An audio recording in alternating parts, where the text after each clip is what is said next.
The Jets beat the AFC East rival Dolphins to get to 3-2 on the season. We will talk about how they did it today on the Locked On Jets podcast.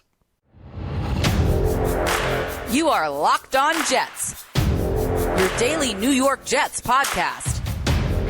Part of the Locked On Podcast Network, your team every day.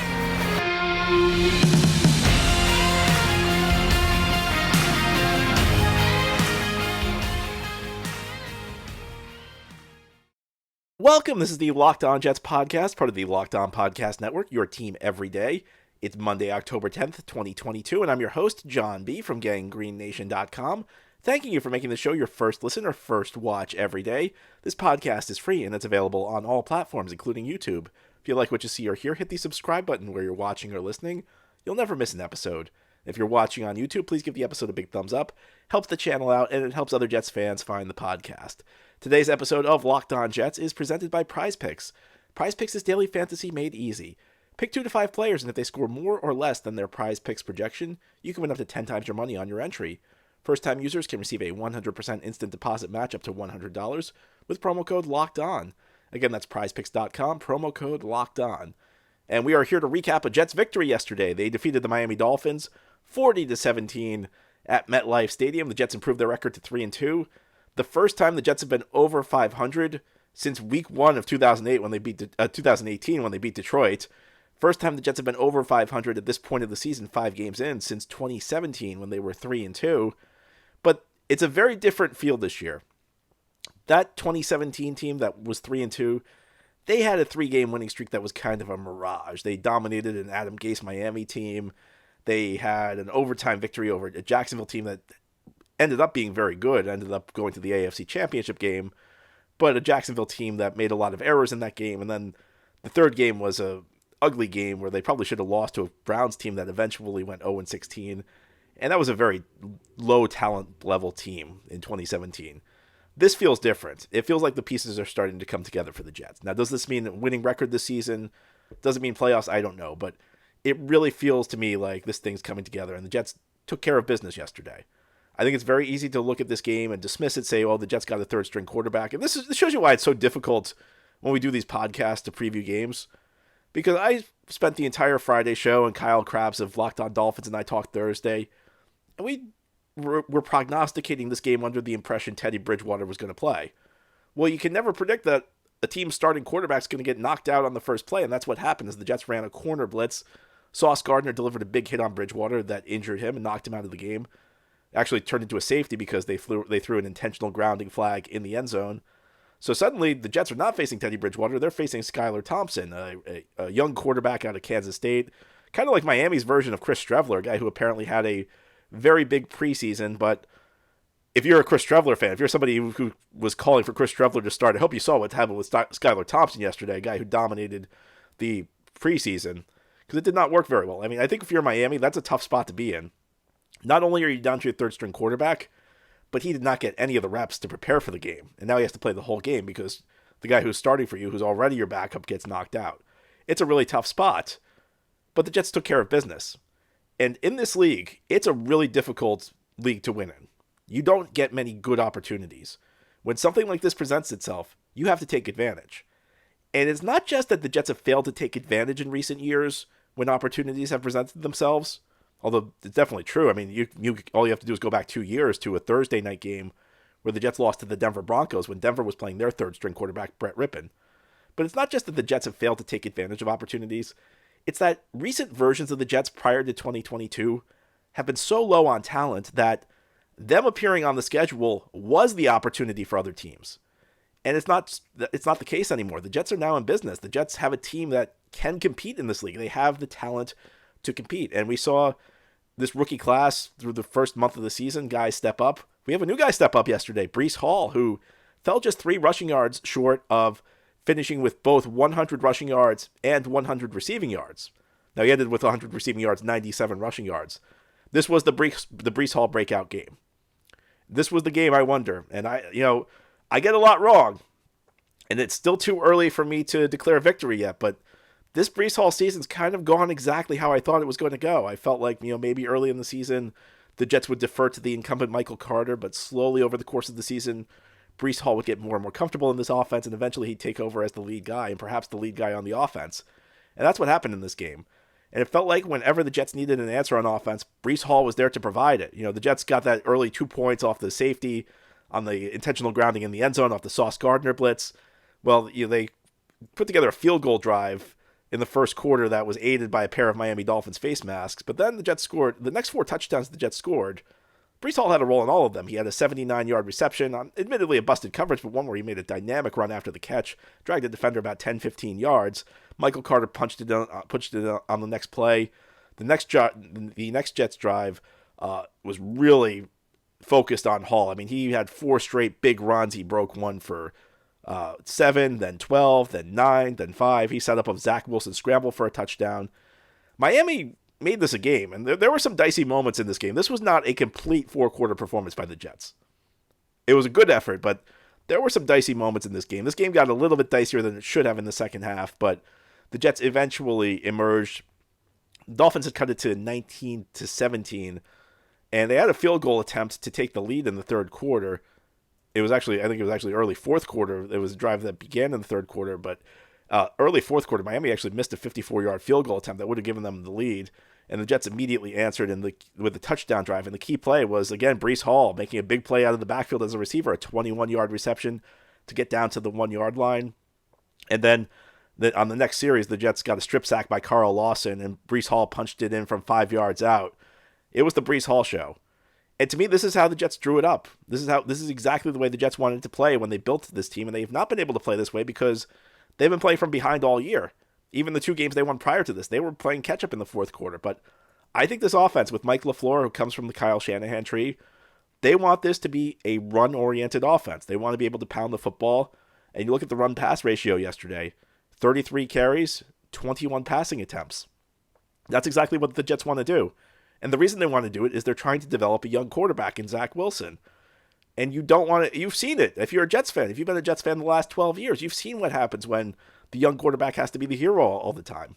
Young quarterbacks are still figuring out how to play. Now, yes, at some point you'll need your quarterback to step up like last week, but it has to be more of in a case of emergency, break glass situation. You do it periodically, and you hope the young quarterback steps up then. It can't be an every week thing. What you want, the ideal mix is you want to do what the Jets did yesterday. Say, hey, Zach, go hit a couple passes here. Move the chains in some key spots. But the rest of the team will help lift you up. And it was true. The offensive line, I thought, did a really solid job with Dwayne Brown back in the lineup. It was especially true, though, with Breece Hall. Breece Hall, a couple of weeks ago, I said Garrett Wilson's going to be the go-to guy on this offense. Maybe it's going to be Breece Hall. Maybe there are multiple go-to guys on this offense. And this is, I think at this point, you have to say Breece Hall is the number one back. Michael Carter's a quality back, but Breece Hall is the type of guy who can change an offense. He's the type of guy who can help you make life easier on your young quarterback. It's not just because he can run the ball effectively. The run game is one of the young quarterback's best friends, but also, despite some drops, he showed you he can make some plays as a receiver. Everything changes in the offense when you give the young quarterback somebody you can lean on. And that somebody very well might be Breece Hall going forward. This was, I think, no question about it, this was the Breece Hall breakout game. It's the game that was the model for what the Jets wanted to do this season, because Zach Wilson really was not a driving force in this game. And that's a good thing. Again, I said this so frequently with Sam Darnold was here. I said it years earlier with Geno Smith and Mark Sanchez. The Jets' offense cannot be based on the idea that the young quarterback has to do something special or they can't move the ball. It's just not fair to the young quarterback. And I don't think it's an accident that after a rough rookie season, Zach Wilson's come back, played 2 solid games. He actually has good pieces around him. Pieces that can help get around some of the young quarterback mistakes. And Zach made a few in the game.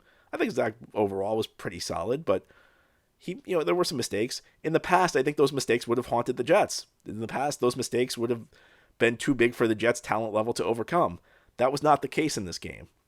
And more than anybody else, the young running back from Iowa State stepped up and showed that he could be the go-to guy on this offense. But Breece Hall was not the only hero. The Jets won this game in the trenches, and ahead here on the Locked On Jets podcast, we're going to talk about the play on both lines because I thought it was really solid. That's ahead here on this Monday game recap. Well, if you're a daily fantasy player who had Breece Hall yesterday, you're probably pretty happy. You would have won even if you had him getting more than 96 yards rushing or 99 yards receiving. If you are a daily fantasy player, let me tell you about PrizePicks. Here's how it works. You pick 2 to 5 players, and if they score more or less than their projection with PrizePicks, you can win up to 10 times your money on any entry. There's no competing against other people. It's just you versus the projections available. And if you don't want to compete in football, there are other leagues where you can play. You can do it in the NBA, you can do it baseball, the NHL, college football, college basketball is coming up, men's and women's, and yeah, disc golf. Entries can be made in 60 seconds or less. It's that easy. They have safe and fast withdrawals, and they are currently operational in over 30 states and in Canada. So download the PrizePicks app or go to PrizePicks.com to sign up and play daily fantasy sports. First-time users can receive a 100% instant deposit match up to $100 with promo code Locked On. So if you deposit $100, PrizePicks gives you another $100. And don't forget to use promo code Locked On at sign up for an instant deposit match of up to $100 playing PrizePicks. Thank you again for making Locked On Jets your first listen or first watch every day. The show's free and available on all platforms, including YouTube. We're here today to talk about a Jets victory. They beat the Miami Dolphins 40-17. I mentioned it in the first segment. This was pretty much the script the Jets drew up when they built this team. This is exactly how they wanted things to go. Part of it's not putting a ton of pressure on Zach Wilson, giving him the playmakers he needs. But another part of it, and Joe Douglas has talked about it, Joe Douglas's vision of this team, the Jets general manager, is building strength in the trenches. And it's been up and down this season, if we're going to be honest. A lot of the moves prior to yesterday have looked a little shaky. Things changed in this game, though. This was a game where I felt like the Jets controlled the trenches on both sides of the ball. And it was helped out by the return of Dwayne Brown. I have to admit, I had kind of given up on Dwayne Brown. I think it was tough to not give up on Dwayne Brown after he signs and then is immediately injured, immediately to IR. He got back into the lineup, and I thought, by all accounts, played pretty solidly. I thought it was a decent game by Dwayne Brown. His presence also allowed Elijah Vera Tucker to move to the other side. Elijah Vera Tucker moved to right tackle, which means in the last 3 weeks he's played 3 different positions. He played right guard a couple weeks ago, played left tackle last week, moved to right tackle this week, learning new positions on the fly. And by the way, he played left guard all of last season. So he's played 4 of the 5 positions on the offensive line already, and we're about a quarter of the way through year 2. He played really solid. I think Pro Football Focus had him allowing 0 pressures. He looks the part. I mean, I mentioned it last week. There was a mailbag question a couple of weeks ago pondering the idea of moving Vera Tucker to tackle. I kind of dismissed it. I'm converted. I actually think, tackle's a more difficult position to fill than guard. And I think I'm at the point where I say, until Elijah Vera Tucker plays himself out of the tackle position, let's see what we got here. Let's see if he can actually man the position. Because if he can, it's not easy to find guards, but it's easier to find guards than tackles. So, you look at the 2 tackles, guys who, a little bit surprising because, again, Dwayne Brown, I had no faith in his ability to play at all. And we'll see what we get from him because he's apparently still playing hurt. And Vera Tucker, a guy most of us had pegged as a guard, who goes out there and was playing pretty well as a tackle the last couple of weeks. And not only that, changing positions, changing his side on the fly. Really impressive stuff. But also the defensive line. And the Jets' defensive line's gotten a lot of grief. The defensive line's gotten a lot of grief, but maybe it's more accurate to say the coaching staff's gotten a lot of grief because they've used this heavy rotation on the defensive line. So the question is, are the key players playing enough? Well, if you look at this game, Quinnen Williams' snap share went up. Carl Lawson's snap share went up. John Franklin Myers. These guys, the key guys, are playing a lot of snaps. And they delivered big time. I mean, they were constantly in Skylar Thompson's face. They were, all of them had multiple hits, got a couple sacks. I think all 3 of them had at least a sack. Quinnen Williams, of course, had a memorable fumble recovery on a hit John Franklin Myers forced a fumble on. Quinnen Williams picked it up and then shoved Tyreek Hill to the ground. A moment that I'm sure all Jets fans loved after everything that happened with Tyreek Hill in the offseason, all the comments Tyreek Hill made about the Jets. This was a game the Jets controlled in the trenches on both sides of the ball. And if you've gotten on the coaching staff because they've been rotating guys in and out too frequently, just know they made some adjustments in this game. And part of it's, I think they're still, it's still early in the season. I think you're trying to find the balance. To be fair to the coaching staff, I think there's an element of that. I think beyond that, you have to remember this is a long season. And I think, when we watch an individual play, we always wonder, is this the personnel grouping? Is this the alignment? Is this the call that's going to maximize the chances for success on this play? That's not always the way the coaches think. Sometimes coaches, take more of a mindset that sometimes you have to lose the battle to win the war. Sometimes even not putting the best possible scenario on a certain play may have benefits for my team longer term. It's a 17-game season now. It's a long season. So will some of the rest, not running these guys into the ground early, pay dividends later on, where they'll be fresher not only in the fourth quarter of games, but also as the calendar turns to the cold months, as we get to December, as we get to January. And I think sometimes something like that is lost, and you see it on the offensive side of the ball as well. Frequently, people will get angry when a coach keeps running the ball early on when the run game's not really working. But later on in the fourth quarter, sometimes you wear a defense down. Sometimes you're able to pop some big runs. I think it's kind of a similar concept to rotating guys in and out. But part of it's also, I think, a little bit of experimentation. You got to figure out what the optimal mix is. And I do think that prior to yesterday, the Jets were maybe playing their top defensive linemen a little too infrequently. I felt like maybe it was a little overstated. I don't think many interior defensive linemen are going to play 90% of the snaps, but getting that total up to like 70%. Give them a little bit more action, a few more snaps a game with your best talent in there. It just makes sense to me. And I think, that's probably something you'll see going forward. And here on the Locked On Jets podcast, we'll talk about final conclusions from this game. What does this victory mean for the Jets? I'll tell you my initial thoughts as we continue on this Monday game recap podcast. There's nothing like a Jets victory, and there's only one way to celebrate it. That's by treating yourself with a Built Bar. Built Bar is the best tasting protein bar on the market. It tastes like a chocolate bar. All bars are covered in 100% real chocolate. And let me tell you about the Built Bar Puffs. If you have not tried them yet, you're depriving yourself of one of life's greatest joys. And there's a new flavor, delicious indulgent cookie dough. It's covered in chocolate. Built has done it again. You're going to love this new cookie dough chunk puff brand. Whether you snack for a workout, a late night treat, or you just need to grab a quick bite, Built is the perfect protein bar, and they taste better than a candy bar. You can ditch the calories, the fat, and the sugar. Grab yourself a Built Bar, and these taste exactly like cookie dough. If you're a cookie dough fan, like I am, you're going to love it. So go to Built.com, and while you're checking out, whether you're getting cookie dough chunk puff or any other brand, use promo code LOCKEDON15. If you do that, you'll get 15% off your order.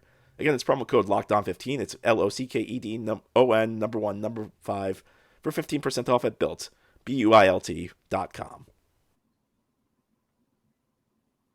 This is the Locked On Jets podcast, breaking down a New York Jets victory. The Jets defeated the Miami Dolphins 40-17 yesterday at MetLife Stadium. The Jets improved their record to 3-2 on the season. I mentioned it at the beginning. The Jets may have been a 3-2 in 2017, but it felt like a mirage. It really did not feel like that team was going anywhere. And then they ended up going 5-11. So they only won 2 games after that. They went 3-2 in their first 5 and then 2-9 down the stretch. It just did not work out. I don't think anybody was expecting it to work out. I don't think that this Jets team is a Super Bowl team. I mean, they may not even be a playoff team, but in this league, there's a lot of parity.